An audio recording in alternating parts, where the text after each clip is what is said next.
Yes, Jonathan, go. Got it. Thank you. Sorry. You okay with us giving a copy to? Yeah, of course. This is the third joint statement on the one from those receipts.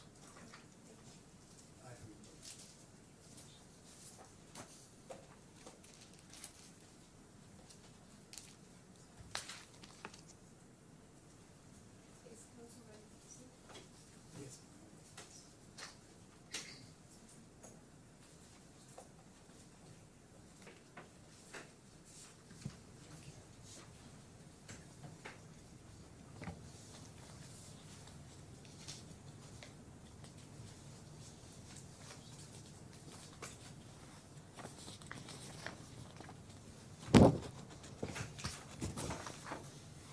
All rise.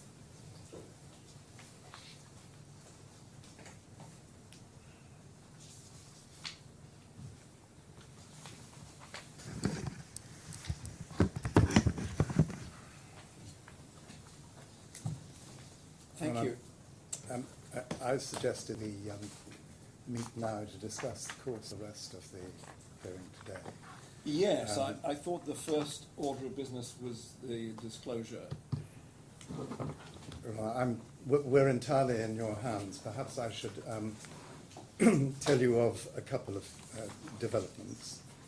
The one I think you know about because the email was directed toward Yes, and copied your to the detective party. seems to have been right. Yes. I don't want to draw conclusions from one email beyond that. But, Your Honour, the order we will come to, and I agree with Your Honour that we should probably do that. And I think now, because of the degree of cooperation that there is, it will be relatively simple to deal with. Yes. That may be hopeful, but we'll see. The second question that I would raise is the question of the continued cross-examination of Mr. Atherton. Your Honour, the good news is that the quantum experts have reached agreement on other matters and produced a third. One of my bundles is just I'm sorry. fall to the floor. Thank you. Produced a third joint minute, but I use other matters admittedly because I have neither discussed it nor read it with Mr. Kenyon, and I will need a little while to read it and to discuss it with Mr. Kenyon before I continue my cross-examination.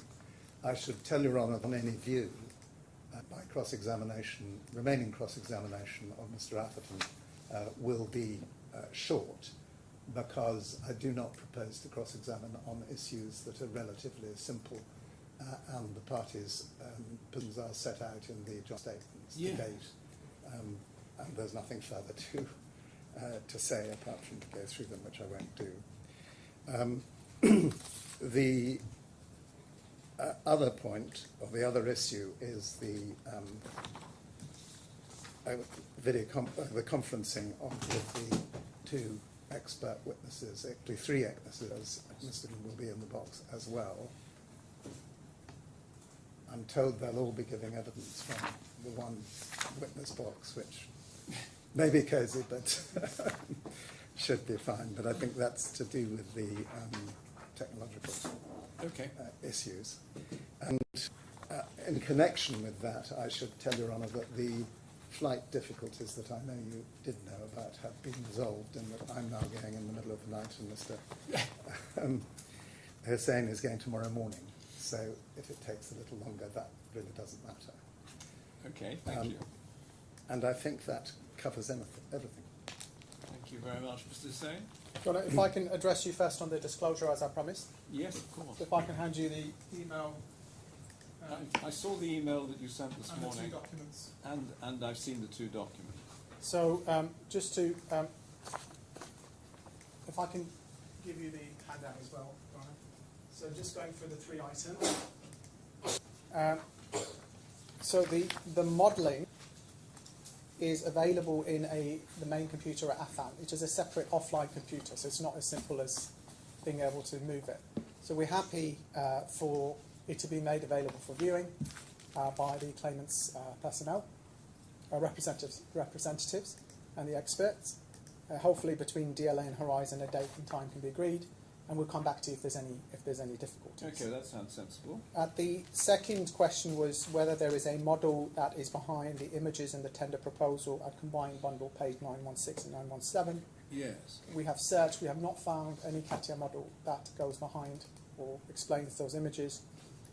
The proposal was prepared by someone who is no longer at the first defendant, so that is as far as I can take that point without speculating. Yes. The final point, obviously, is an error. So when I asked for a screenshot of the model, a screenshot was with Rev 2. So what we asked to deduce are two documents. One is, if I can ask for this to be put at the back of tab 14 in the opening bundle. So this is actually what was sent on the 2nd of March 2017. Yes, I've got it in soft copy and I've looked at it. Yeah. So is that hard copy with the ones you just handed up? it's if you wanted to, we're going to send you a soft copy of the opening bundle with a revised index. But if you want to add it into your hard copy, I prefer not to have hard copies if I can avoid it. so document at tab 15 I saw was that. sent on the 6th of March, or was created on the 6th of March, and this is the metadata we have for its creation. Okay, that's tab 15. Yeah. I'm going to need some help, I suspect, from the experts on the new document and what one draws from it as an architect. Of course. And it's probably best done when I have all three templates before me. Yes, Your Honour. In terms of the order, obviously I'm in your hands. I've had a read through the third joint quantum statement, and happily it agrees a number of items. That's all it does. Yes. So I'm not sure it would cause difficulty. It would just have the happy consequence that some items don't need to be cross-examined. I'm in your hand. I suggest that Mr. Atherton be continued before the hot tubbing. And Well, that's what I was planning to do. If Lord Marks wants a few minutes just to digest what's in the third minute, I'm comfortable with that, given that we don't have the pressure of time that we thought we did. Oh, no. It's not going to take me very long. It's just No, that I understand. And prefer to read it exactly before for I the cross reason it out. Hussein said, it's just Yes. agreement. Yes. Obviously, you're cross-examining, you just want to make sure what's there and what isn't there, basically. Whoever has it, yes. So the other thing outstanding is the order and the form of the order. Yes. The position that the defendants' legal team have taken, and that is entirely fair, is that they're keen for this not to become a fishing expedition, and we ask the court to set reasonable parameters at any Yeah, I saw it. Your Honour, it seems to me that that is fair in the sense that we certainly shouldn't go fishing into files that have nothing to do with this case. What I would suggest as a format for the parameters and how they're worded as a matter for discussion is that there should be one visit with experts on both sides in attendance to inspect both the hardware and the software and how they interact, and to right to inspect and take copies any files to do with the Museum of the Future project. That sounds far too wide to me.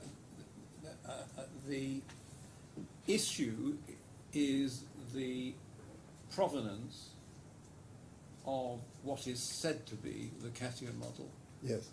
in the tender.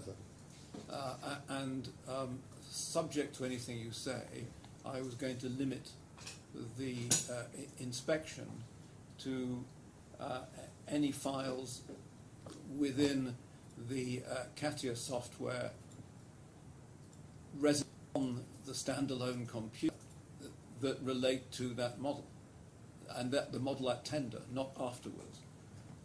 That is a fishing expedition, it seems to me. Well, Your Honour, the only observation that I would make on that, I understand the last point that anything that's... Well, that was the application you made. You didn't Your Honour, make. yes. You didn't make an application generally see the CATIA model. So your suggested wording expands it. Well, my application in the draft order was to provide the claimant access to any and all CATIA model or models created by the first defendant in relation to the Museum of the Future project, together with all related codes, software licenses. But I mean, it's solely to do with the CATIA model in the tender. I mean, the way you put it, isn't it? Your Honour, it is, but in view of the way the case was opened and has been pursued, everything leading up to the 8th of March, which isn't a very long distance beyond the tender. The tender was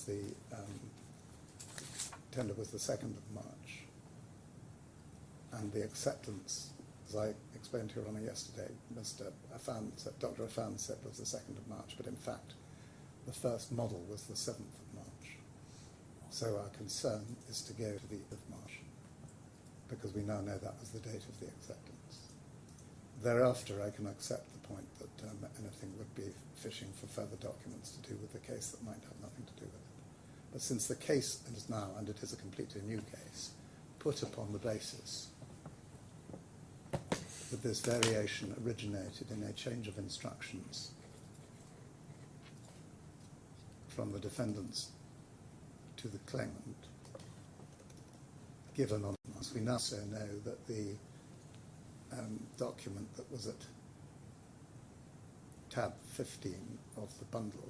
So just remind me why the 8th of March is significant. The 8th of March is the date upon which we now know, because we found the document, and this wasn't relevant before, that the acceptance of the letter of intent was signed and returned by Dr. Affan. Where do I I'm see saying that on instructions. Where do I see the document then? Well, it isn't in evidence as yet, but I've seen a copy of it. I can provide it for you. It's easy to access. It may be here live in court. It's certainly easy to access.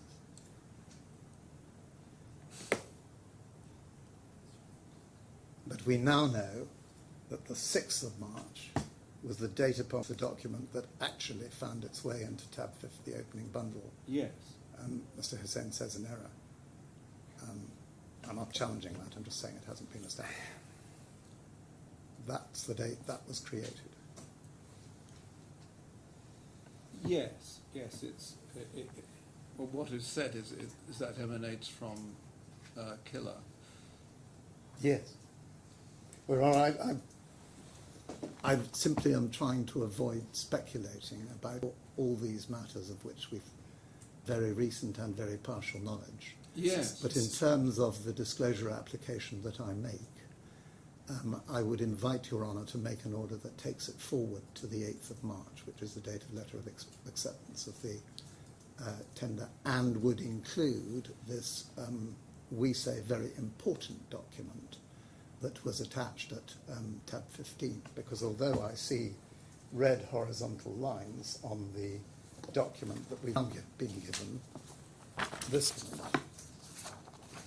that is said to be the document attached to the 2nd of March email, which was the crucial email as far as the defendant's position was concerned, it may well be that the evidence before you will be to the effect that that is not a model for panelisation and doesn't amount to a set of instructions for panelisation. And that document of the 6th of March will be very important. And indeed, Your Honour was, you say my detective work was right. Your detective work was correct in identifying that that was a really important document. Right.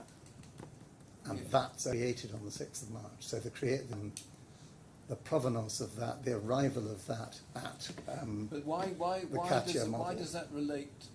You're going to tell me why it relates. Well, our understanding is, from the way that Dr. Affan has put his case, is that it was that document generated the excitement getting the panelisation completed. Now, we understood that had been the 2nd of March. We know it wasn't sent till the 6th of March now. That's the information that we derive from the documents we've just So been you sent. you essentially want another 6 days? Yes. Okay. Okay. The other thing I do want is that because, and even instruct a CATIA expert yet, and I dare say that my learned friends' legal team haven't done so Well, either we yet. don't accept there's need for a CATIA expert, but I'll need to address His Honour on that. I'm not Well, sure what of you're course. saying. If you listen to my application, I'll No. tell you. So that we are going to instruct, if you give leave, an expert in the CATIA model to attend this inspection. Along with, why do you need another expert? well, because Miss Kinderland's never used CATIA. She doesn't have CATIA. AESG doesn't have CATIA. She is our expert giving evidence on technical matters to Your Honour, but not on CATIA, and she's been absolutely clear that she's not an expert on CATIA. The CATIA issues only arose when... So this is really just to look at the metadata Yes. on the... Well, not just the metadata, where you can go with it. We need to know the provenance of 216 and of 916 and 917, and we need to know everything we can derive from the CATIA about the creation of the panelization model.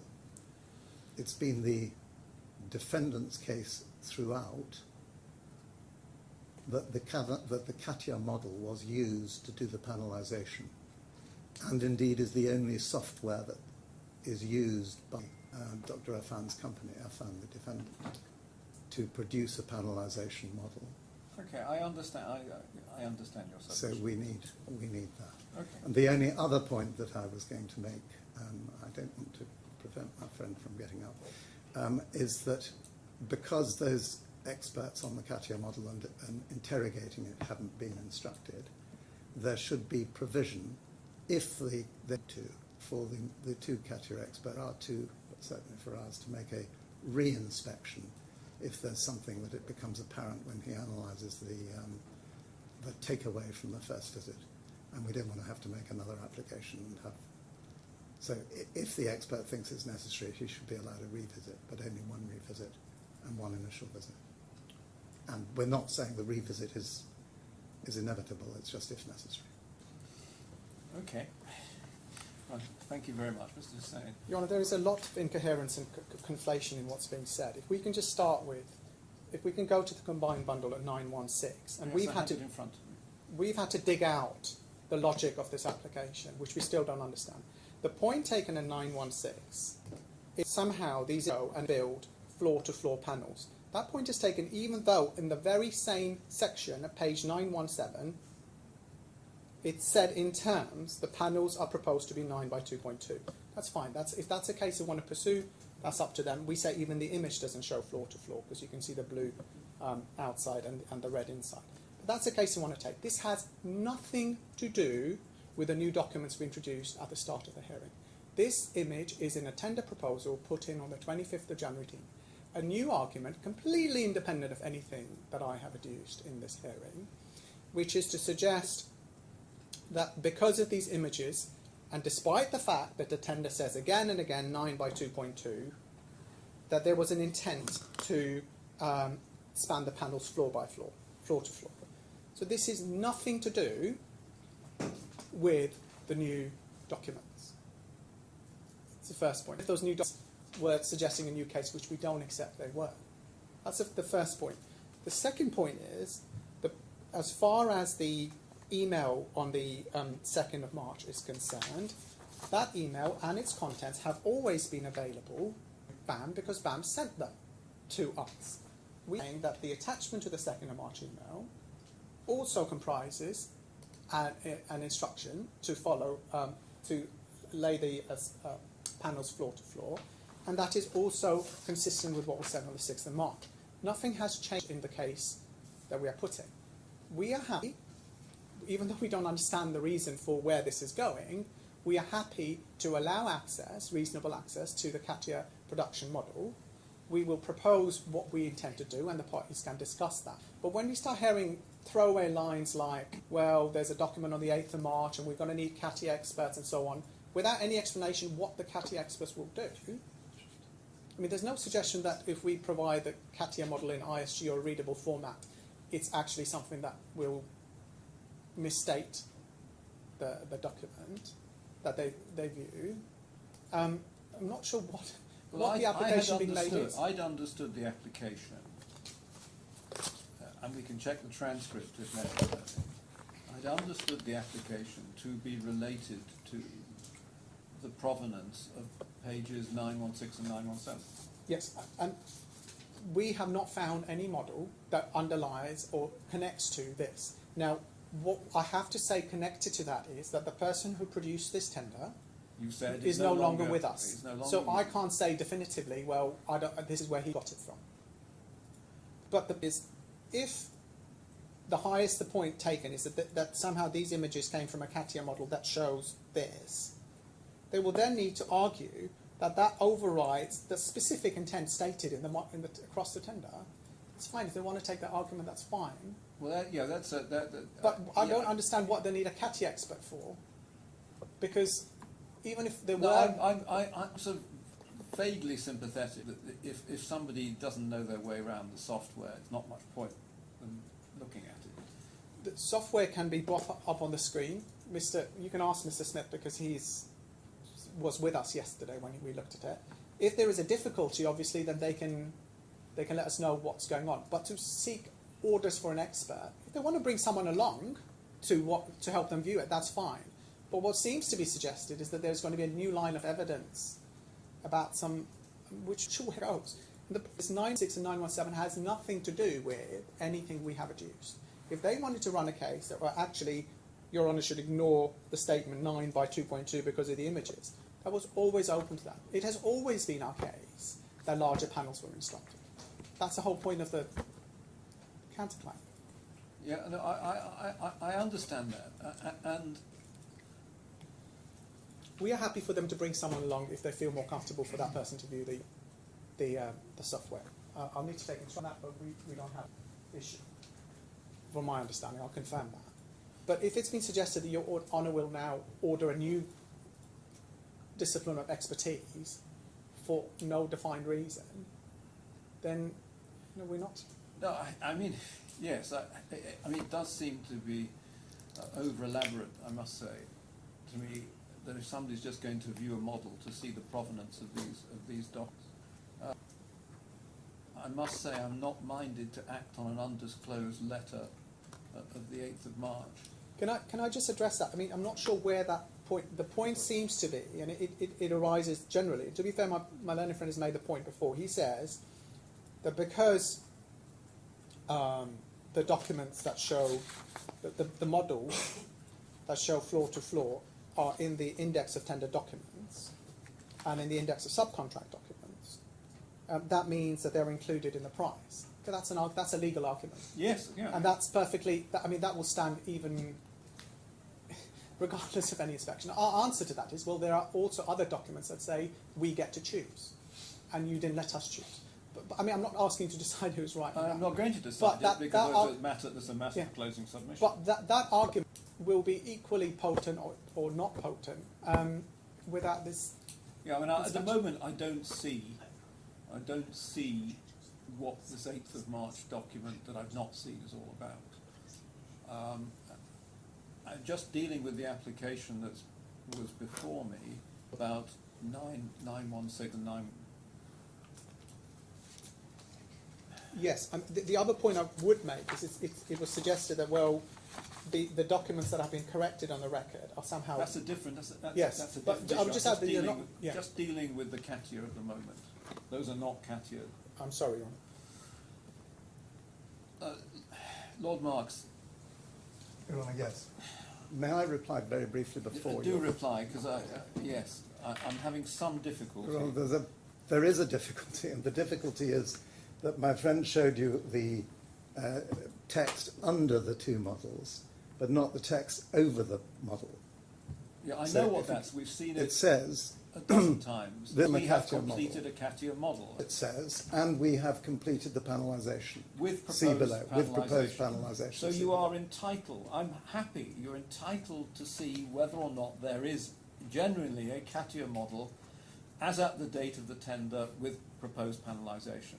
Happy with that? Your Honour, You've got that. Thank you. That. There's one further point. Yes. That's the point that seems to be troubling Your Honour and that Mr. Hussain has not addressed. At the beginning of this case, in opening submissions, and perhaps I was wrong not to insist that it should be pleaded at that time, an entirely new case was put, which was that on this same CATIA programme, the panelisation was done between the 2nd of March, the email that is now discredited as for the 2nd of March, in terms of enclosing tab 15, and the 7th of March. And that's the evidence that the defendant gave you in support of the proposition that the statement on the tender proposal, and they developed it on a CATIA model, see below, was false, and that they then, on instructions given in the email of the 2nd of March, developed in the next 5 days a CATIA model panelisation. Do you have the transcript references for that? Your Honour, I don't just at the moment, but that was clearly what Dr. Affan said. I can certainly deal with that over a very short term. Yeah. But that is the case now advanced, and that was the way the case was opened by my learned Yes. friend. Mr. Hussain, Your Honour, we're only dealing with a matter of days and looking at the sort of metadata of the CATIA model. I mean, are we really, are we perhaps arguing about something maybe quite trivial? I'm just trying to understand what the factual inquiry my learned friend wants to undertake, and we help let with me that. assume, and what he said about the evidence chimes with me, but I would That's not. I would Yeah. see it on transcript. But is there a problem between the 2nd and the 8th of March, really, if one's looking at No, we're happy to show them the production model that we have, and we will show them on our script. I mean, I don't know what the dates are, but they can look at that. Isn't that it, Lord Marks? That you got access to the model and you can see the development. Yes, we just need. If this case had been pleaded against us, there is no doubt that we would be entitled to disclosure of documents relevant. But you're getting. Forgive Yes. me. He's just said you can have what you want. Well, if he means that, and it's all They can documents. have access to our CATIA production model and they can look at the dates it's produced, and they can look at whatever. But when it comes to saying we want to take why don't we propose something? They can look at it in writing, and then Well, I was going to come back. I'm not going to make an extempore order. It's going to be clearly defined in writing. Yes. But Very happy with But I mean, let me give you a guideline. It sounds like you're going to get access to the whole model. As far as this application is concerned, it also looks like Mr. Hussain's saying, well, you can trace through the development to the 8th of March. I would be uncomfortable if you trace the development beyond that, because you've not asked for it. Yes. In terms of a full order that a new expert discipline is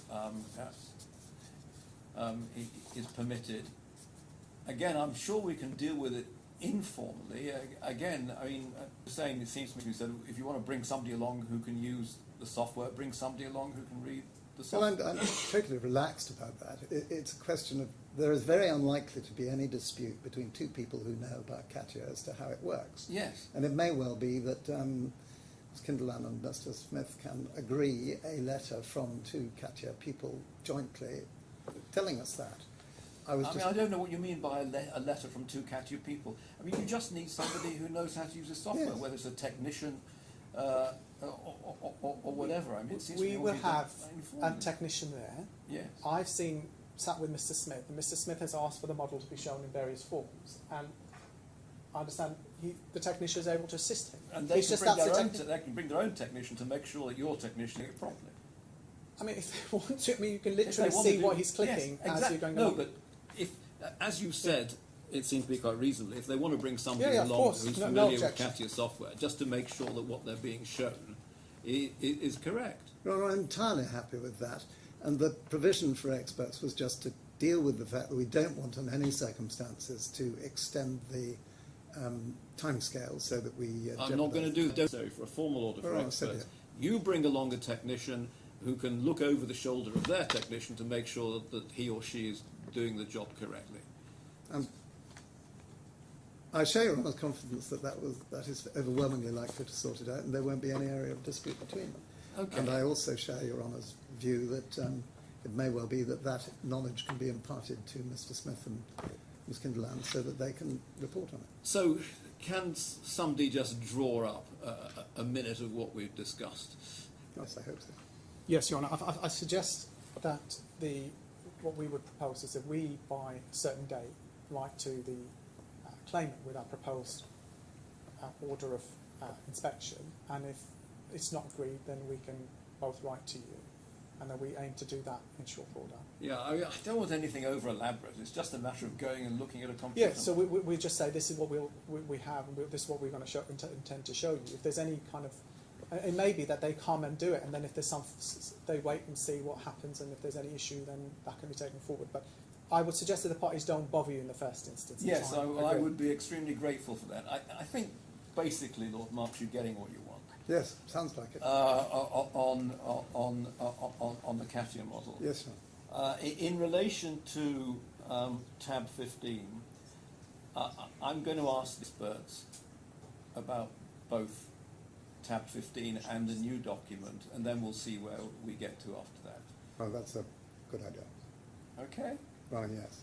I don't know whether wants to do what we said is we'll do the cross-examination of Mr. Affan. Now, that's going to involve a short adjournment, but it doesn't matter. It's not. Well, that's exactly what I was going to say. We have now dealt with disclosure, haven't we? Yes. Well, Okay. Your Honour, the rest of the timetable nobody's mentioned. No, well, the next thing is Mr. Atherton. Yes. And you need 15, 20 minutes to look at Your Honour, yes, please. this document. So why don't I rise now until 11:30? If you haven't finished going through it in that 15 minutes, get a message through to me, and I'll wait until you're. But I suspect it's an exercise of just ticking off some questions that I suspect so. you had. But so I'll rise now for until 11:30. As I say, if you need longer, tell me. Your Honour, thank you. Yes. Okay.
Experience over there in Patrick, because he's from the ground craft.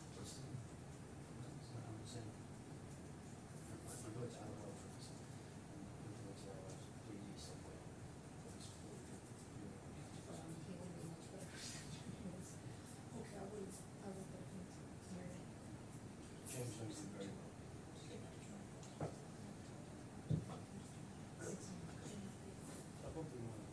Just out this one.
Mr. Atherton, good morning.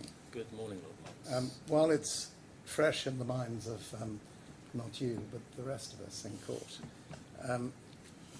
we've been to look at the building this morning. And I just wanted to ask you about hexagons, because it's a good example of a point that has generally been at issue between you. The hexagons are claimed, as you know, as a variation. Yes. And the difficulty you have faced and discussed on a number of occasions, I think, with Mr. Kenyon, is that what you are able to produce is effectively an as-built valuation. Yes. What you've not been able to do is to separate out the as-built valuation and subtract from it the originally planned valuation, so as to get a figure of particular variation, because the as-built valuation is of its nature global.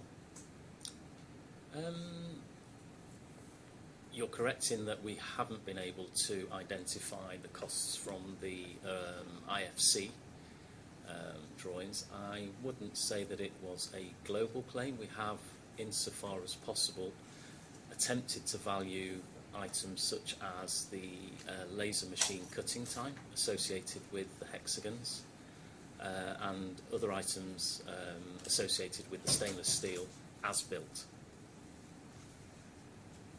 And all you've been able to do is to go to the as-built figure, which is a global figure and not broken down. It's broken down insofar as we have attempted to calculate the milling time and the materials costs separately. That also includes bending and loading time for the stainless steel. So for me, it's not a global claim. We've tried to identify the costs associated with producing the stainless steel according to the as-built scenario. But you accept that that's been a difficult exercise. It has been a difficult exercise. And one that has caused you and Mr. Kenyon to have a great deal of It discussion. is one of the areas of difference we have at the moment.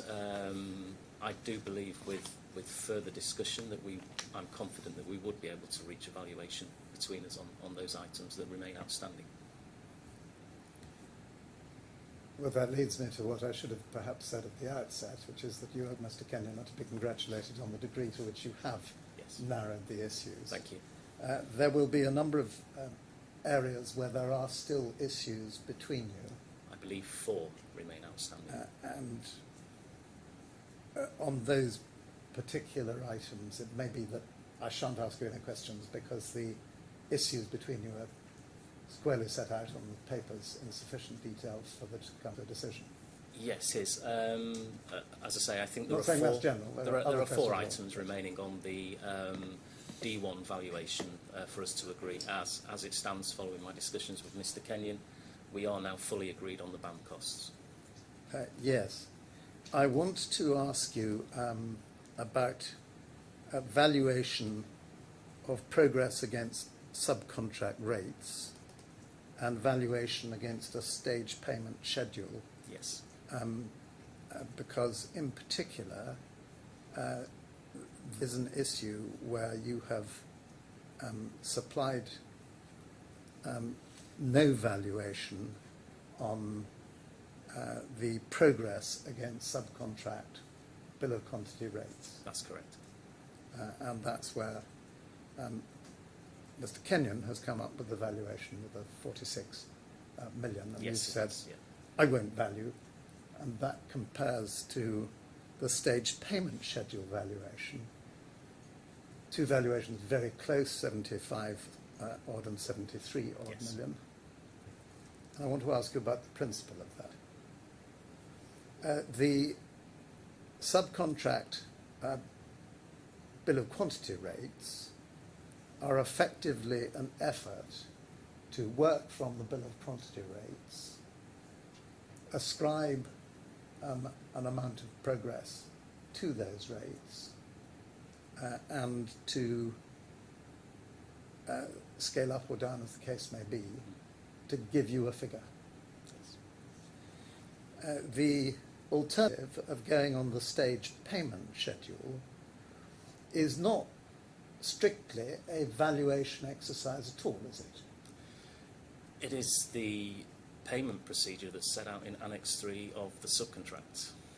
So what it attempts to do is to draw conclusions from what the parties have agreed at the outset are going to be the dates for payment at particular stages. Yes, as far as I understand it, the stage payment schedule is linked progress of the work in terms of delivery to site and installation. But it isn't necessarily so, as the old song goes, is it? And I'll suggest a reason for that. Contractors are often concerned, and in the give and take of negotiation, it may be that employers are also concerned to ensure cash flow arrangements suit everybody in order to achieve other advantages in the contract. Yes. So it is with design that we saw that the design allowance on subcontract rates, or the staged payment due at the end of the design process, was 31.25 million. Yes, I understand that's the amount that's been certified and paid. And that was payable in accordance with completion of the design phase. That's correct. But it compares, does it not, to the contract price breakdown of 13 million. Nodding your head, won't you? Yes. Yes. And indeed 3.7 million in the document DO32, which was the 2016 breakdown. Yes. So it's really a very rough and easy exercise. It's the payment schedule that was agreed between BAM and D1. And really, if you adopt a purist approach, that's all it is. Yes. So why do you choose to correct the progress against subcontract BOQ rates approach that Mr. Kenyon preferred? Simply because that's not the payment procedure that's set out in Annex 3 of the subcontract. But what you're here looking at was a counterclaim for varied works. Yes. So in one sense, the payment schedule that was set up in the contract for the subcontractor to be paid by the contractor is irrelevant to that exercise. It's a different situation concerning the counterclaim. The valuations that we're talking about are valuations based on the original scope of work, and they would be applied for, certified and paid in accordance with the payment terms which are set out in Annex 3. But when you're valuing a change or variation, depending obviously on the terms of the contract, Yes. but you would look at the bill of quantity rate. If that was the way that the payment terms had been set up, I would agree with you, yes. At the moment, Annex 3... But what have payment terms got to do with valuation? That's what I think that's the thrust of the question. Payment are about but if one's valuing work, that's a different exercise. It is, but the valuation, even in accordance with Annex 3, it takes into account progress of the works in terms of completion of the design, production of the panels, delivery and installation. The parties have reached an agreement as to how that value would be paid. And it is based on the valuation that both myself and Mr. Kenyon have undertaken on the stage payment schedule is based on the number of panels that were produced, delivered and installed. And the reason there's a slight difference between me and Mr. Kenyon on the stage payment is that Kenyon has a slightly higher figure than mine on the panels. But we'll come to that. It's a very small difference, isn't it? Yeah. The difference of principle is that Mr. Kenyon works on a percentage for delivery and a percentage for installation, and you've sort of combined the two to come up with one. No, delivery it's and just that installation progress rate. on the delivery and installation schedule, I can see that the figures on there show 433 delivered and 404 installed, but when I requested the delivery notes for the 433 panels, D1 was only able to provide me with delivery notes for the 404 panels. So really the position is that he had, Mr. Kenyon worked on slightly more detailed information, and his solution was more granular. I don't want to depend on... He's relied on it's an Excel spreadsheet that D1 produced during execution of the works, and it sets out panels delivered, panels installed. I can see on the spreadsheet that it shows 433 delivered, but I only have delivery notes for 404. Yeah. So I expect you concede a tiny amount that his schedule was... If the court decides that 433 panels have been delivered, they're happy to review my valuation on that. The next issue is the adjustment for cost. The next question I want to ask you about is the adjustment for costs incurred by BAM to the end of May 2019. Yes. And Mr. Kenyon comes to a figure of 65 million odd and you to 74 million. Yes. That is because Mr. Kenyon is working on the date of actual payment, and you're working on earlier invoice date. I actually thought I was also working on the payment date. I thought I'd reviewed it and checked that it was the payment date, but I'm happy to review that and correct that if necessary. And if on review you agree with Mr. Kenyon that you're wrong about that, I will correct it. you'll Yes. correct it.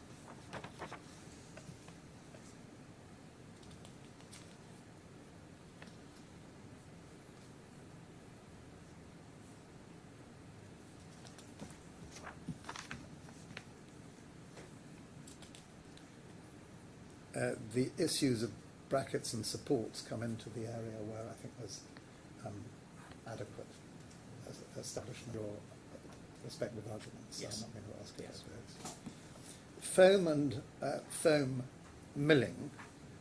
The first point is the foam price, and as I understand the position, you have used a single invoice to establish a rate for the price. No, it's not correct. Or a single source. It's not a single invoice. I think if you refer to the exhibit on attached to my Single invoice rate, I'm sorry, is that right? It's a single rate because A it's the single same. rate. It's I'm the so same sorry. rate on all of the invoices from Notice. Yes. Yes. There are a number of invoices and a number of LPOs attached in my to my supplementary report. Yes. You use a single rate from a single supplier. It's a single rate from a single supplier. Yes, those are the only invoices that I have been provided with for the costs that were incurred by D1. And that's Polychem, is it? No, that's the Polychem. Yes, Yeah. sorry, Polychem. Whereas Mr. Kenyon has a valuation which is based on a range of invoices from which he has taken a price that is a blended price. He does, but those are invoices which were issued to BAM and not to D1. I have used the costs that were incurred by D1. Mr. Kenyon has produced a rate based on invoices that were issued to BAM. I mean, I can quite see that these invoices vary over time. Variation between BAM and D1, bearing in mind that D1 was doing objects, and this one seems a little unlikely. I have simply used the invoices that were presented to D1 at the time when they were producing the panels. So those are the costs that D1 had incurred while they were putting the panels. Did you carry out any investigation of what other possible suppliers there were to D1? I did. There are quotations to D1 from Insultherm and Smithline, who were the two companies which Mr. Kenyon has used, but there were no orders placed by D1 with those two companies. The only order I've been provided with between D1 and a foam supplier is the order with Polychem. Okay.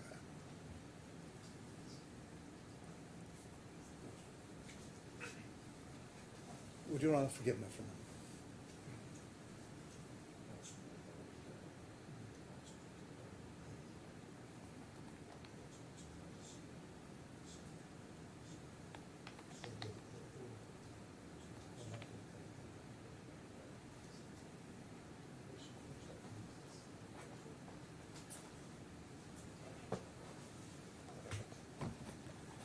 Would you look, please, at Mr. Kenyon's third report, the electronic bundle divider 17.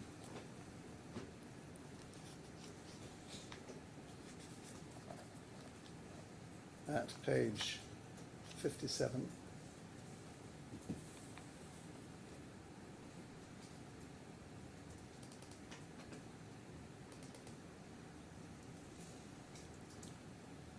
Do you see there a table at the bottom of the page? Yes. Which identifies the following rate division of foam. C column, Yes. You'll see that certainly the Insultherm and the Smithline were quotations, Yes. but that's the Smithline on line 3, but there were order confirmations with Polychem at line 1, and the items procured by BAM were procured for this job That's correct. at 4, 5 and 6, and all those rates appear to be significantly different. Correct.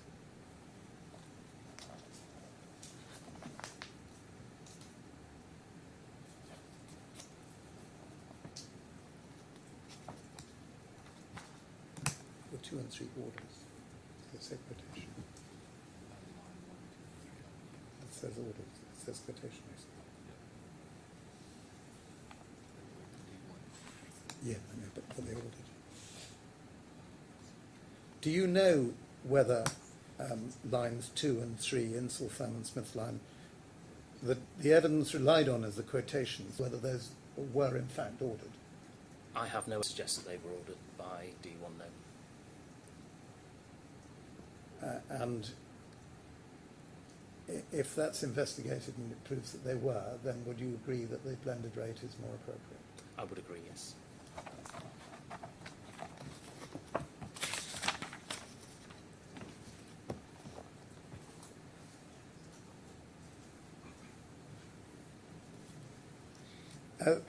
On foam milling, the second component of your disagreement is about the build-up to create or find or achieve an hourly rate. That's correct.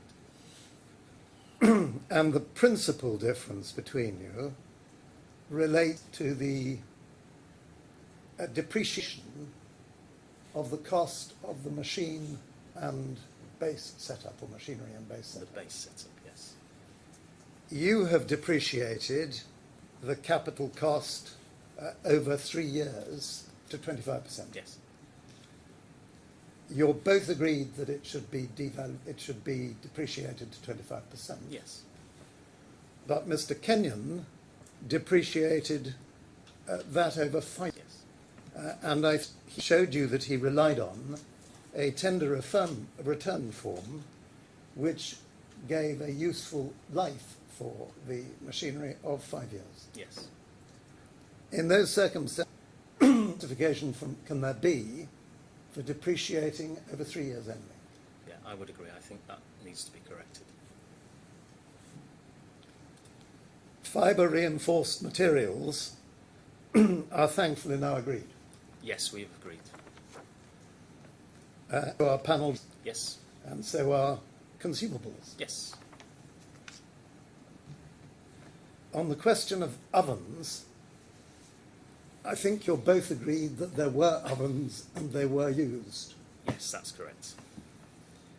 And really, that is absolutely all both of you are able to say about it. It is indeed, yes. It's certainly the case that a claim has been made in respect of the use of the ovens, That's correct. and you have simply, in your valuation, recorded the claim. I've used the claimed amount and prorated it for the 404 panels, yes. I might just add, before I took the witness stand yesterday, I have been provided some other information by D1, which is not on the record at the moment, but I would be confident that if myself and Mr. Kenyon were able to review those documents, we would be able to reach an agreement as to a valuation, rather than using the D1 claim. Well, I think you better do that, because at the moment, your, without wishing to be rude, your assessment of valuation looks to be slightly uncritical, if I might say so. Yes, it is at the moment. We don't have any information. So. The facilities are now agreed. Yes, that's correct. Still, I think the arguments have been rehearsed Yes, a great deal. absolutely. Labour for fabrication, we're talking about the months of March, April and May 2019, Yes. and the issue between you appears to be really now on the overheads and profit. Yes, on the third-party labour suppliers. Yes. You've included for the overheads and profit. Yes. Well, that's assuming that there is overheads and profit included within the costs or the invoices that were issued, but I haven't seen any of them. Yes. Because it depends on two propositions, really, doesn't it? The first is the one you've just mentioned. Yeah. And the second is the rather more fundamental one, that there was bought-in labour that was used in those months, in respect of which overheads and profit would have been charged. Yes. Because if a contractor is using their own labour, Yes, overheads and profit do not get charged. that's correct. Well, And their overheads, the contractor's overheads and profit will be charged on their... Will be charged to them. Yes, yes, well, yes. they will be incurred by them. Yes. But they will not be charged on. No. And the question really is this: you have no evidence as to what the was level of bought in overheads and profit is. Although, on just to expand a little bit further, if a subcontractor, maybe in this case because the extent of the work had increased to an extent where their own labour was insufficient to be able to produce the panels, if D1 had gone externally to third-party labour suppliers, then the cost to D1 would include the third-party suppliers' overheads and profit. So there is also that aspect to consider as well. Doesn't your frequent use of the word "if" and your use of the subjunctive "would" rather suggesting that we're descending into the realms of speculation? Well, in my opinion, D1. It's a question of fact, ultimately. isn't Yeah. it? As to whether or not they used own labour or bought in. I mean, their own labour cost will include overheads and profit. Their own labour costs would, yes. The external third-party suppliers would include the a level external of third-party overheads and suppliers' profit. overhead and costs. But it's not the case that D1 would then turn around and say, well, I'm removing your overheads and profit and only paying you cost. Yes. The No, cost to no, D1 would include the overheads. Yes, I think we all know where we're Yes, coming yeah, from. yeah, on this. yeah. Finally, there's the question of the adjustment for costs incurred by BAM to the end of May 2019. There was a disagreement between you, I think, Yeah. because Mr. Kenyon's allocation of costs was based on the date the payment was made. Your allocation was based on the earlier invoice or quotation I rate. think we've already addressed this. Well, Mr. Kenyon's understanding is that you have addressed it in principle Okay.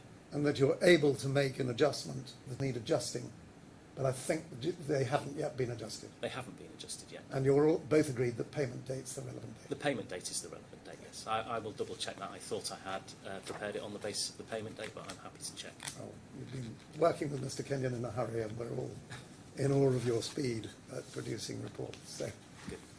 Your Honour, that's all I ask. Thank you very much. Mr. Hussain, any re-examination? Just briefly, Mr. Atherton, you were asked about the as-built, what you call an as-built valuation. Yes. So can you just explain why you have two valuations, the as-built valuation and the progress against subcontract rates? Why are they two different? The as-built valuation is the method that we've adopted to value the work that was exited by Affan based on the as-built design. The valuation against the subcontract is the valuation of progress against the original subcontract scope of work. And if we go to file 16, which is your second file 16.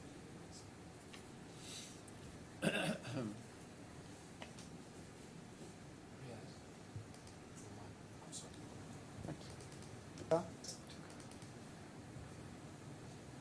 Mr. Hussain, your mic is off. Could you please turn on your mic and repeat the Yes, of reference course. again? Can you hear me now? Yes, I can hear you. Excellent. It's file 16, page 28 in the report, page 28 of the PDF, please.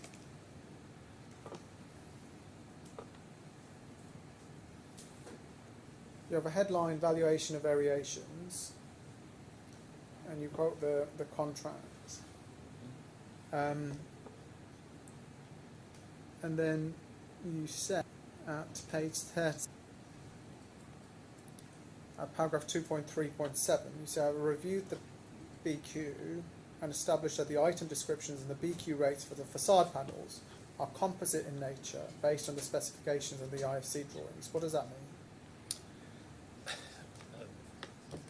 Obviously, the panels are composite panels, so there are different aspects, different materials used in producing the panels. So we go from the pre-preg to the stainless steel, all the different items that are required to produce are included within the rate. It's a composite rate for all of the materials that are required to produce each of the panels. So if we go back to page 29, where you quote from clause 21.2, you also approach use of the as-built valuation. In your quantity surveying opinion, Yes. given the information that you have, if there were a variation, which is obviously a matter for the tribunal, Correct.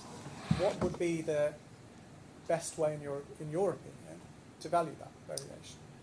Well, the first thing that we would need to do would be to consider the rates that are in the BQ to see if there is any way that we could use those rates that they would be relevant to the varied works. If that is not the case, in accordance with the clause in the contract and quantity surveying practice, the next step is to value the works such as is fair and reasonable in all the circumstances. Given the extent of the difference between what I could see between the IFC drawings and the as-built scenario, I believe that the correct way to value these works, and I think it's agreed between myself and Mr. Kenyon that this is the approach that we adopted, was to value them on the basis of cost and allowance for overheads and profit. Basically, the BQ rates would not be applicable to the panels in their as-built design. Thank you. Nothing further.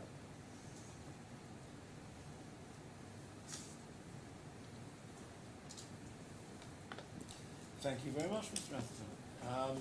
You said that you'd like the opportunity to discuss matters further with Mr. Kenyon. Yes, I would. And you're optimistic that there could be further agreements. I do believe there will be further agreement. I think on the ovens in particular and the labour, I think I'm confident we can agreement on that, and we'll look at the issues. That would leave 2 more issues outstanding, which I would be happy to discuss with Mr. Kenyon. Well, I'm sure Council will join with me in encouraging you to do that, yes? Yes, of course. Certainly. Okay, so if you would do that, and of Yes. course notify the parties. Indeed. Thank you very much indeed. Thank Very you, Your grateful. Honour. Thank you. Your Honour, when we come to discussing consequentials regarding closings, etc., I'm sure that you will probably appreciate that the quantum experts remain on hand to help you going forward with any numbers queries. Yes, of course. Thank you. Right. I think the next thing then is the witness conferencing of the technical experts. How physically are we going to do that? Well, it was suggested that 2 should sit in there, and it now appears that all 3 are going to sit in there. I don't know whether that's A tight squeeze. practical, or whether that witness box is available as well. I don't know. There may be technical issues about getting terrorists to use that. I think that if Your Honour is going to tanglisation second, that they take turns. I think there is something to be said about them collegially sitting together and looking I at the same think that's right. I think that's right. I am minded to deal with, as I said more than once before, first of all feasibility and then hexagonalisation. So I think we can deal with it 2 at a time rather than all 3 simultaneously. So shall we have Mr. Smith and Ms. Kindlen together in the witness box? Yes, please. Just in terms of how to manage this, sorry, do step forward. I'm now speaking to council. I will ask questions, and then I will throw it over to council if you've got any supplementary questions that you wish to ask. I'll try generally to restrain myself, Your Honour. But if there's anything burning, I'll ask. Okay. Well, that's very helpful. Ms. Kindlen has asked, and Mr. Hussain has agreed, that she should have page reference with some pictures of the tender documents in front of her. Yes. So No, that's fine. I think there's a copy for Your Honour as well. They're not new documents. No. No. Well, we're going to refer to documents in Yes. the record. They're simply extracts, but their page references are there for her use. Yes, that's fine. Okay, you're both, of course, still sworn. I'm sorry if I'm hiding behind the screen here. Where I'd like to start is with Exhibit A to your joint report. So that, Therese, is File 18 and Appendix A, please.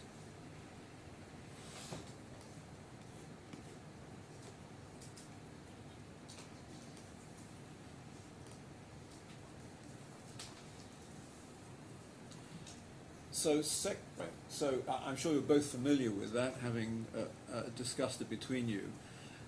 And Section 2 deals with the feasibility of what each of you say is the base, whether the tender or the initial model.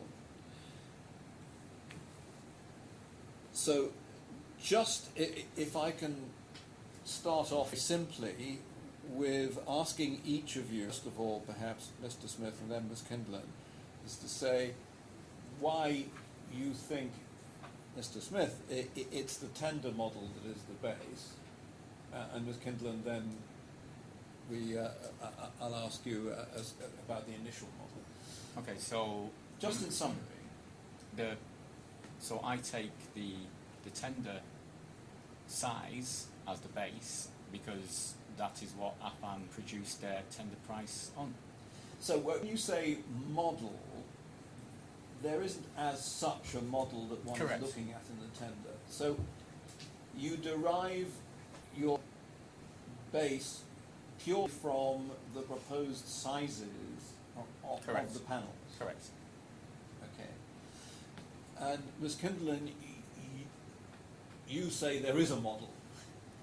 As per my understanding, based on the sentence that is on the top of the image of the model, it says, sorry, you are referring to the one on the 7th of March. Yes. Yes, there is a model that is on the 7th of March. As per my information, that's the first official model sent by Affan to the client with the first panelization proposal as a model, because tender, as we have seen, there are images, but I request there is no unavailable model that I for the method that I use to calculate the percentage of Yes. panels increase. Okay. So let's look, if we may, at the documents in the combined bundle. Can we first of all please go to page 893?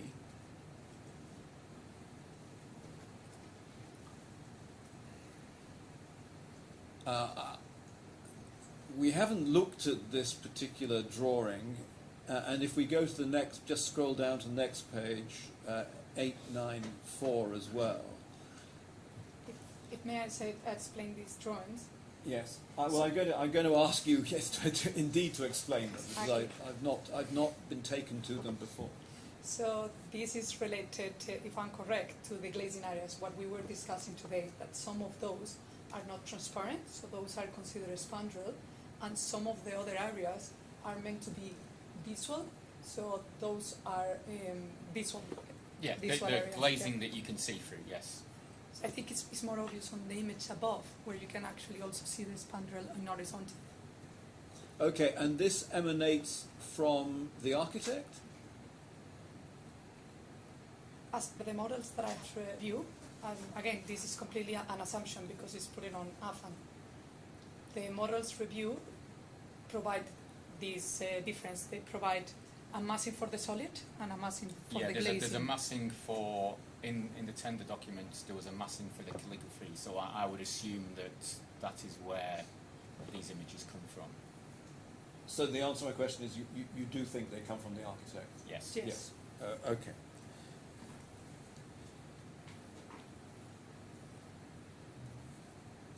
Let's go to page 916.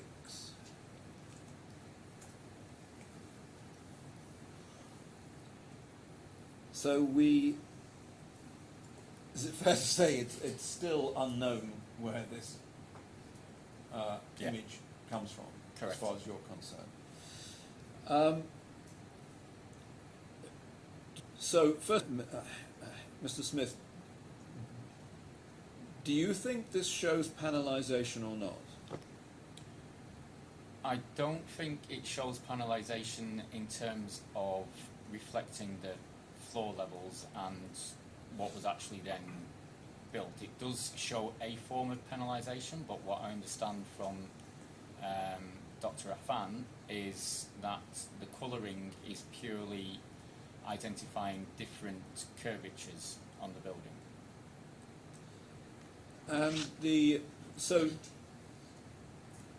But what I might call the white dotted lines, Yes. does that look to you to be panelization? That, and I'll have to confer with Ms. Kindle actually, because I'm not as au fait in Rhino as she is, but I understand that those lines are generated for the form of the torus. Not really. I mean, I understand your point, but when I open the Rhino model, the torus surface, the lines that are generated, actually they are axial, so they go around the torus in a radius, to create the ones. Okay. There is one point to note in terms of the fact that these colors represents different curvatures. Curves is to me to torus at the same time that the level of the floor level. Okay, So- well, I'm floor levels, and I think that does cast some light possibly on floor. But just in terms of whether this drawing shows panelization, I look at the lower of the two drawings under paragraph 2.1 on page 906. Right at the end of the torus, it's never been suggested that there's a circular line here. Correct. I think that's correct. I think those lines are created on the ISO for construction. They describe how to do the panelization. Is first initial horizontal lines, Yes. and then the vertical transversal lines. So I think it's just a quick exercise of dividing. Yeah, I mean, looking at that end of the building, it couldn't possibly be panelization, could it? I mean, one of the dotted lines below the circle just ends. It's not resolved. No. So, and looking at other potential panels, if you go basically straight across to the left, you have a red section there with two bows in it, essentially. That could never be a panel either, could it? I think it would be too big. Yes, it'd be too big, and it's a peculiar shape. So it could be that these markings on this drawing don't actually represent panelization, notwithstanding what's said in the document.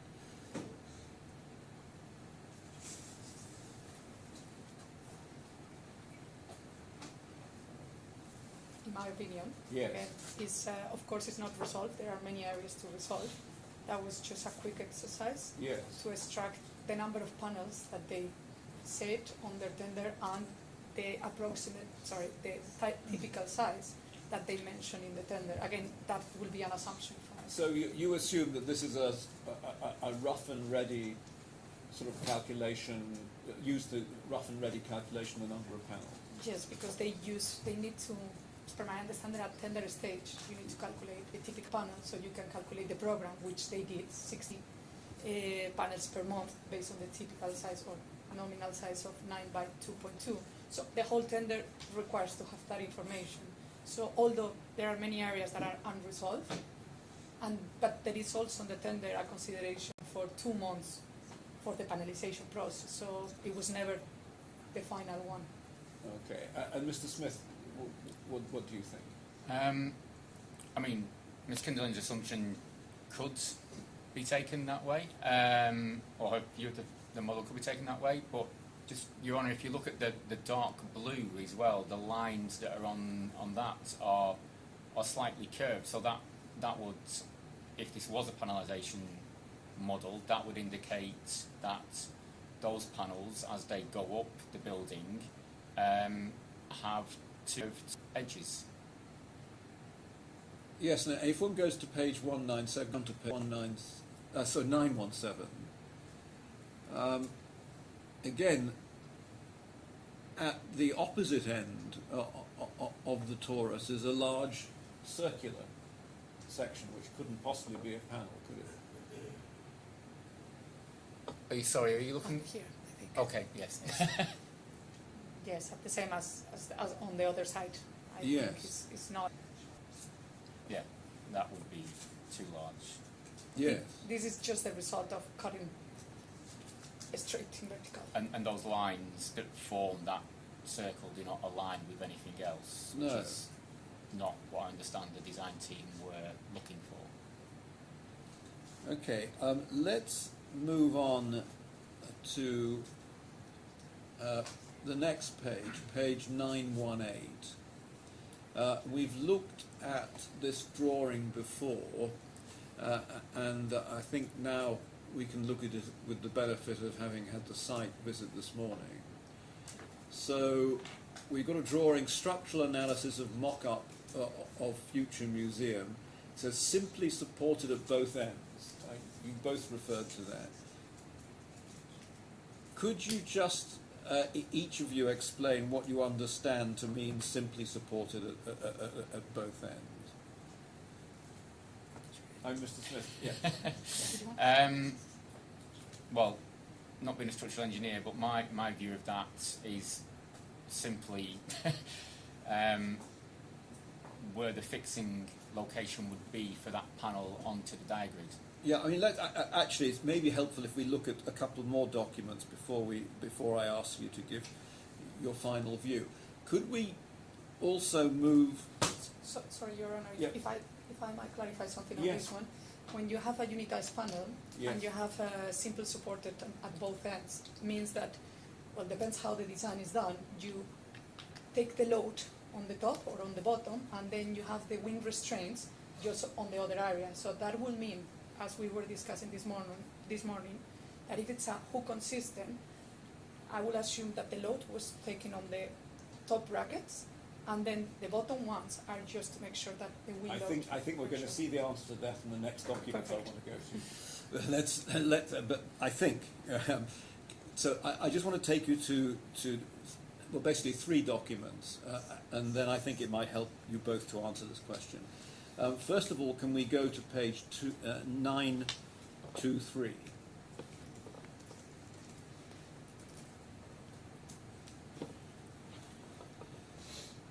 So there we have the drawing of the brackets, connections, the structure. So keep that in mind. And then can we go to pages 1005?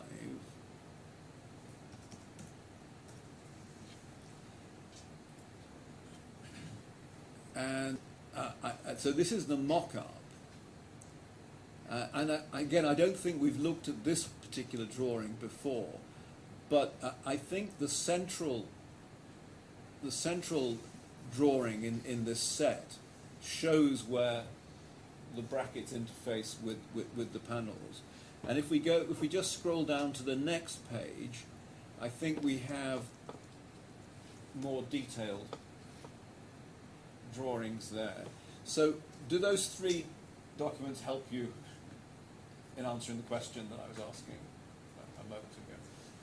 So from my perspective, the mock-up drawings show, as what Ms. Kinderland said before, that the panel is basically hooked onto the bracket. But the way that I'm interpreting this drawing, so Your Honour, there are 2 details for the connection bracket. Yes. And then the lower drawing, which is called Enlarged Detail 2, and then you have a dotted square, for want of a better description. I believe that is a joint between 2 panels. So it looks like in the mock-up. Sorry, where am I looking for joint between 2 panels? If you see a square with dotted lines, and it's called... Which page am I on? 1006. 1006. Yes. And then the left-hand middle detail then has a call-out that says refer detail E1.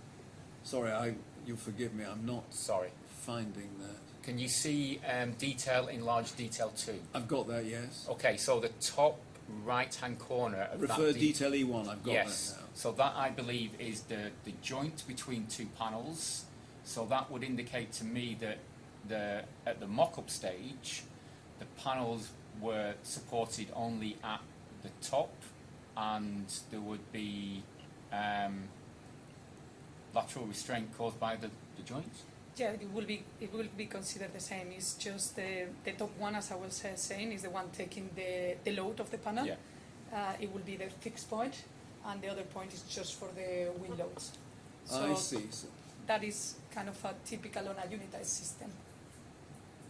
So when we go to the top drawing in large detail 1, and we look at, on the right hand side, what I think is the fixing there, that slots into...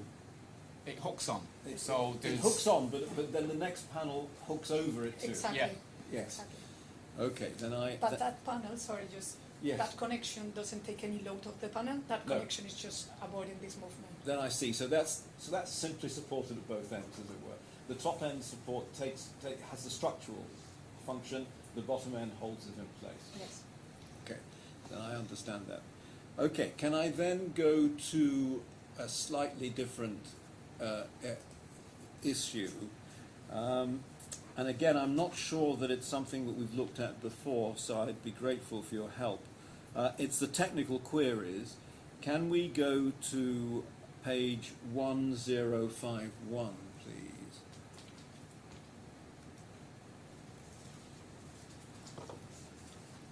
I want to have a look at, about halfway down is TQ, a little below halfway down, TQ number 5. Your Honour, we haven't got the right document. We're looking at the LED technical details at the moment. I want to look at page 1051.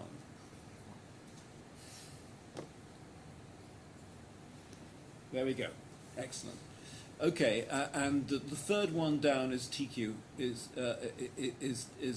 well, TQ5, but it's 11. 16th June, and there's a drawing reference as facade panelization. Please issue the proposed panelization of the facade in 3D format. And then the client response. So these are BAM queries. Yes. to Bureau Happold, presumably. Please, refer attached 3D panelization model. Note any panelization models issued to the contractor indicate design intent only and are not to be used for manufacture. As discussed at the mid-tender forum, the contractor will be required to undertake a panelization exercise based on their preferred module for fabrication or manufacturing processes. And then purposes, I'm so sorry. And then there's a response reference, date issued 26 June 16. Comply, yes, as per Affan proposals. Now,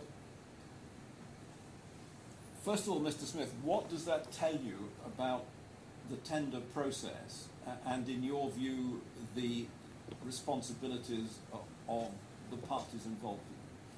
So, in short, that tells me that the panel sizing was up to Affan to decide. And what about aesthetics and design, more generally?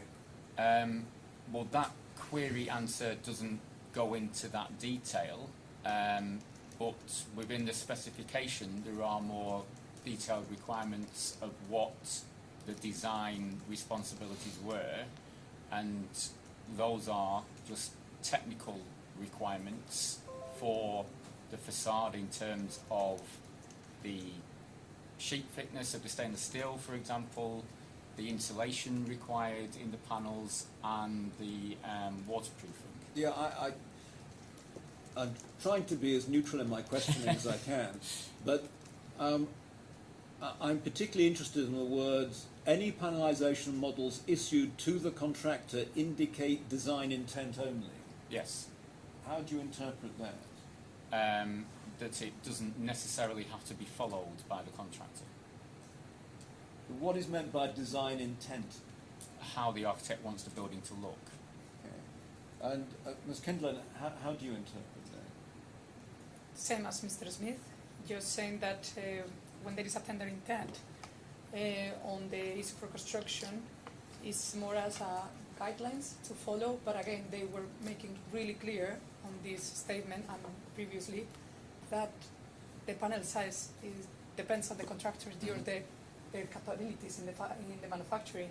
So we saw on the issue for construction that they proposed 3 alternatives, yes, as I presented. They are not taking any decision, and it seems Bureau Happold doesn't want to take the decision because it doesn't understand what are the limitations, and I will assume that if there is any panelization, they will not know all the limits, and as we have seen, due the shape of the torus, it will come with many special shapes, so they don't want to get onto that. Okay, well let's move on and see where we get to. So let's go to page 1069.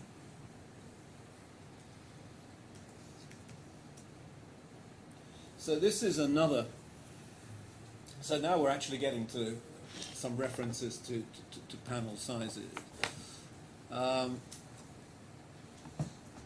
I think all of these documents were included with the tender.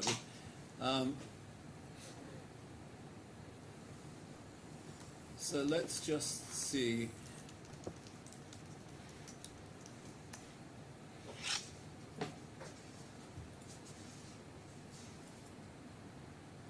May we have this a little larger, please? I'm so sorry.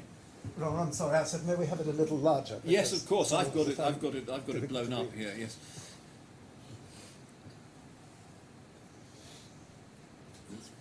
Again, this is not a document we've been to before, so I need a bit of help.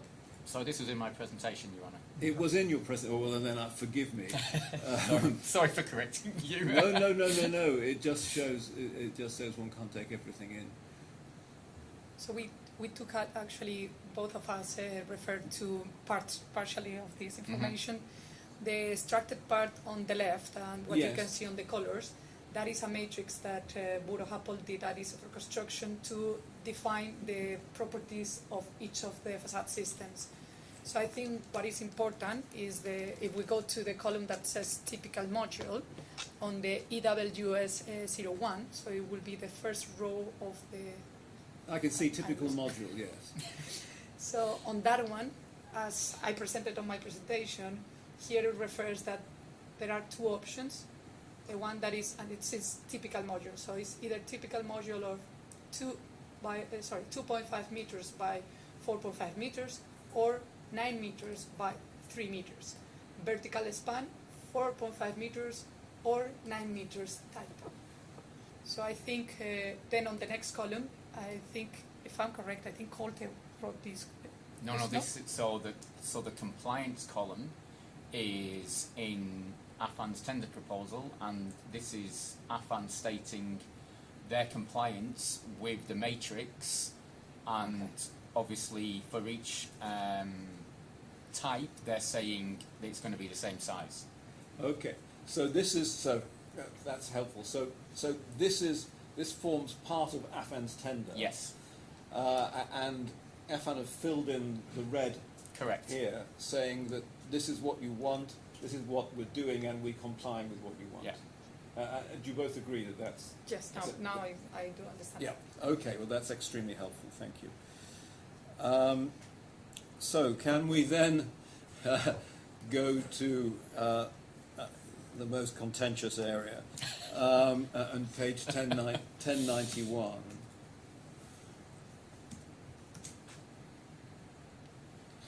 So at page 1091, item 116, we have the Just 0001-003D drawing. Yes. So we now have that drawing. No, 1 second. If I go. Is that number? 116. Sorry. Yes. Yep. It is. Sorry. Okay. So we now have. No, I'm sorry to interrupt, No. Your Honor. I know why I was getting confused. That one is architecture. So that one is 0121 P101 KLD. That it refers to Kila ARC. That is architectural. I think we need to go for the right model to 119, which is 0121 P101 KLD FAC, which is facade. And then that one actually is the Rhino model. is the Rhino model, and it says on the description of the drawing. I think that has been. Oh, I see. Right, because the evidence. Okay, the evidence of the two was that it was 116. There were both of them. That was where the confusion got. I think from the interrogation that we've done last night, what I understand is because Revit itself cannot generate the torus shape, the architects have created the torus shape in Rhino, and then Rhino has been attached or imported, whichever way they've done it, into Revit in order to create the architectural drawings. So they then overlaid the grids and the floor plates to do the elevations. Take that. But if I can, Sorry. I need to take this very, very slowly. So 116, which we thought was the document, is not the right document. sorry, Your Honor, Which in tab 14, it was included, it was a copy of the email and the screenshot of a Revit model. That Revit model on tab 14, not tab 15, that was the Revit model, the architectural model. On that screenshot, Sorry, I'm let's sorry. take it. Let's take it slowly. The Revit model that's attached to the 2nd of March email, which number is it then on this page? So the one that is attached to the tab 14 is the 116. So it is 116. Yes, that one is correct. That one is the one that is attached, but that one doesn't have any panelization and was not, yeah. So that, sorry, just the stage of time. So that was attached to the 2nd March 17 email. So we now have. Do you have copies of the new of the new document? This, Hard copies, we don't. Yes, that Hard one. copies. Well, this document is the one at 119, Your Honor. That is the facade. So so the new one is 119. if we can go back, sorry, just Yeah, so it's just the to go FAs. back. Yeah, just to clarify, I think the concern was not that screenshot. The concern, it was the screenshot of tab 15, which is the 119. That is the Revit model. Sorry, Right, forget tab 15 at the moment. Okay. Mm-hmm. Let me just go back Sure. to the list of drawings. So on page 1091, the new document is 119. Is that right? Did you say? Yes, Yes. that's what you're saying, yeah. This new, so we've got the title there, which is the facade model. Yes, that's correct. It's So it's- architecture, and it's- so it's- mound, and lobby rhino model. Correct. Yes. Okay, so the new document is item 119. Okay. I'm going to ask each of you in turn, perhaps Mr. Smith first of all, what, in your opinion, does this drawing or model show? So this is showing, the red lines are indicating horizontal joints, and if you look to the right hand side of the image, Your Honour, you will see a list, and in bolder white you should see the word panelisation, Yes. and then below that you will see vertical joint and horizontal joint, and you can see that there's a light bulb, picture of a light bulb next to the horizontal joint, which is yellow, which means that that layer is turned on. Okay. And if we were to turn that layer off, those red horizontal lines would disappear from that image. Okay.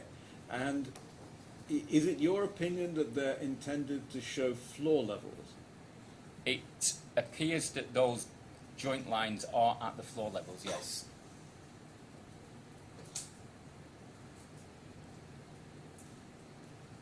Do you agree, Ms. Kendall? I agree that those horizontal lines are at, it seems to be at floor level.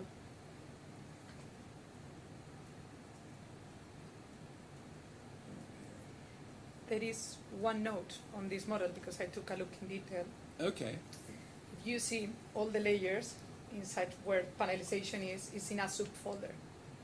That is also called only for reference. A lot of times when architects works in model, they have many layers for reference. Mm-hmm. So just to highlight that it says on top only for reference, and the panelization and this line and this layer that is being turned on is under that folder. And also if, So what does only for reference mean? that is it doesn't have any other purpose than having So those lines. it's not intended for design. It says only for reference. Yeah. Okay. Sorry. And I have myself turned on the vertical joint, and that one, It's empty, yeah. well, if you do show, it will show all the layers. It's just vertical, so it will look quite similar to these layers, to these vertical layers. Okay. So they are, I haven't calculated the distance, but they will look quite similar to the image on tender. Okay. And before I open the floor to council, I have one last question, if I may. I need to go back to combine bundle. So can we then run forward to, oh actually it's backwards to 1170.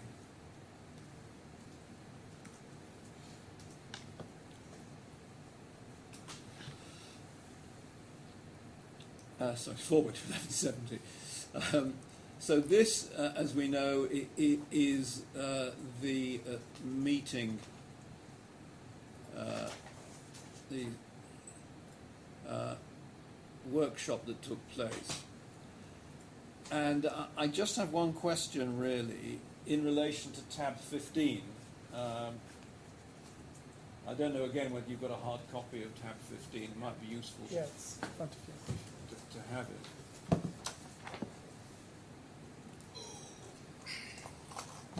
But It should be in the Terra's file 23. yeah, don't. I don't want. Oh, sorry, Aaron. I Sorry, don't Aaron. want this to go. Thank you. Okay. It's So if you've got the hard, no longer in. That's all. Bear with us. Yeah. Sorry, Aaron, I'm handing up a clean copy. Do you have a spare one? so have you got tab 15 in hard copy, and have you got page 1170 in front of you? Yes. Okay. Doing the best I can and looking at the third image, sorry, the second image on the left under option 1, it rather looks to me as if tab 15 is the same, at least judging from the middle image. It does quite look quite similar. There is some areas at the top edges and mainly at the inner part of the torus on the left side that you can see that is quite aligned in terms of the panelization. Yeah. So it looks quite similar, yeah. It does. So does that help us identify what tab 15 is? So that's the whole analysis that came with the tab 15. It was when I did the analysis on what I consider the initial model, that was questioned based on a model with a panelization being submitted on the 2nd of March. So this panelization that it was put on page 15, it doesn't seem that coming from that Rhino model that was sent on the email on tab 14. That's what we agreed, that this panelization is not sent on the email on tab 14. So Yes, Mr. Smith. This image in front of us now in hard copy, my understanding from our investigations last night is this was a file received by Affan on the 6th of March.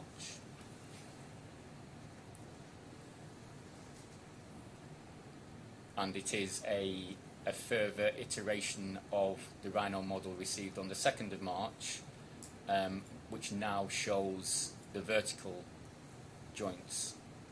I know Ms. Kinderlin said that in that model she was able to see the vertical joints when you turned everything on, but... Yes, but that was, I mean, of course they were not following this curvature. They were, as I mentioned, they were looking as the Affan one. So this model was not, this model was not part of the documents that... This model did not come on the 2nd of March, no, on any view. And it didn't come on the ACONEX official submission from BAM to Affan. Correct. We couldn't find a record last night of how Affan received this document. And do we know who sent it? It's within the Affan's own folder structure. The folder structure is correspondence files in Colte. So whether it's right or wrong, that would lead one to assume that this file has been received from Colte. Okay. Right, that is the last of my questions on Your Honor, this. Sorry. Sorry. Do I'm sorry to interrupt. No, It's please. just to mention, if I'm correct, this slide is part of the meeting minutes of Yes. 13th of March. Correct. On the 7th of March, there were two models, the two ones that I consider as initial model. Those ones were submitted officially in Econex by Affan to BAN. Yeah. And those ones were the ones that are under the discussion on Yes. a few days later. So that is my Exhibit 18. Right. So Exhibit 18, Your Honour, does look very similar to the hard copy image that we have in front of us. Right. But I believe Affan's statement is that the model that they issued back was just following what they had been sent.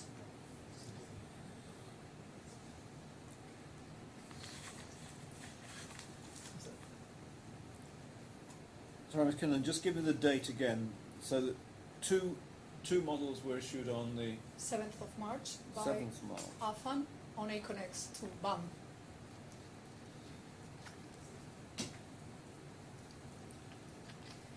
And this meeting with these comments are from the 13th of March. I think so, correct?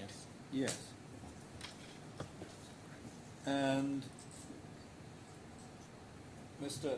Smith, you think that what is tab 15 then is the base for one of those models that was issued on the 7th of March, is that right? Yes.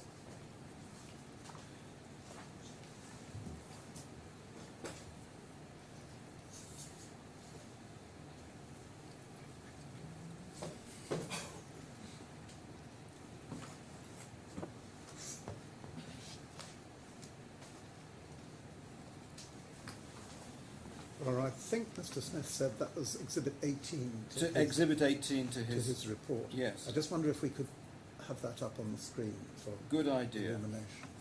Right, let's find that. It's also tab 17 of that hard copy bundle that the experts have. Let's I'm going to stick with If it's in there. sorry, which report? So it's your first report, Mr. Yes, Smith. Your Honour. So that is that's file 10, and then within exhibits, and you said exhibit 18, yes? Yes, Panelization model screenshot, correct. and there it is. But it's different. We haven't got it It shouldn't be. Yeah, 18.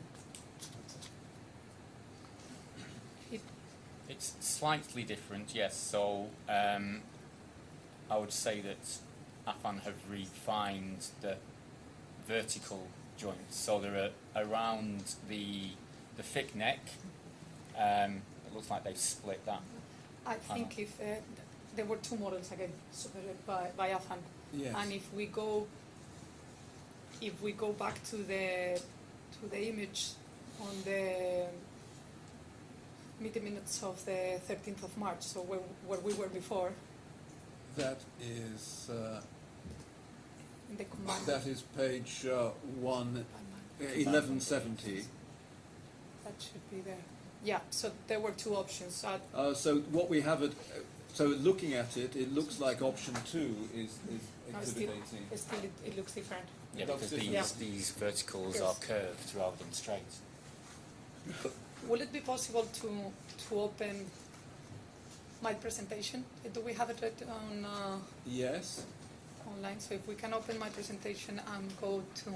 So that will be bundle 23,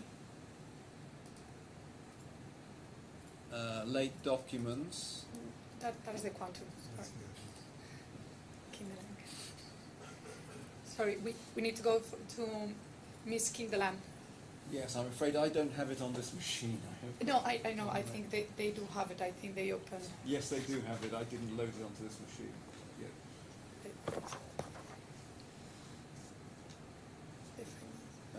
Expert presentations, I suspect. Oh, no. AESG. That one. That's No, no, sorry. no, the last one. Presentation was Kinderland. Okay. I think if we go around 40 and then let's scroll down. Sorry, then 2 up, or if you can go a few slides up, sorry. 1 more? Yes, so, and this is correct, yes. So those are the 2 models that Yes. were submitted by Affan on the 7th. As we can see, model 1 looks quite similar to the exhibit from Mr. Smith. Mm-hmm. And then model 2, it looks more similar to what we have on. 18, yes. So those 2 models, as per my understanding and as per the Econex record, they were sent by Affan. There are 2 proposals, and later on the iterations, we do know that model 1 is the one that is being taken forward with some iterations in the inner part of the torus. Thank you very much. Okay, I'm going to allow council to ask any follow-ups they think might be helpful. First of all, Lord Marks. Well, I'm very happy to do it that way. I'm just conscious that both of us have been faced with this evidence quite detailed and interesting. But it might be quicker if we took the lunch and adjournment took the lunch now. and adjournment, just prepare for our questions so that we can try and keep them economical. Yes, that's fine. In the sort of sense that this is a collaborative exercise, I don't mind people speaking to the experts. If everyone's happy with that, that would be very helpful. Well, Yes. If we're going to ask questions, they're going to go on the transcript. Yes. Obviously, these are I would prefer. You prefer that they that we that didn't speak to them in a short period. Okay, all right. Or we That's ask questions now. no. If that's your preference, I'm comfortable with that too. Okay, so let's adjourn now until 5 to 2, and you can ask the questions you can prepare over the short adjournment. Thank you very much indeed.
Rather than the well, they probably don't do that. But maybe turkey ham and bread, that would be good. But tuna. We all look I I sound like a Brit asking for fish and chips when he goes to Morocco. But that's fine. No, I'm not good at answering.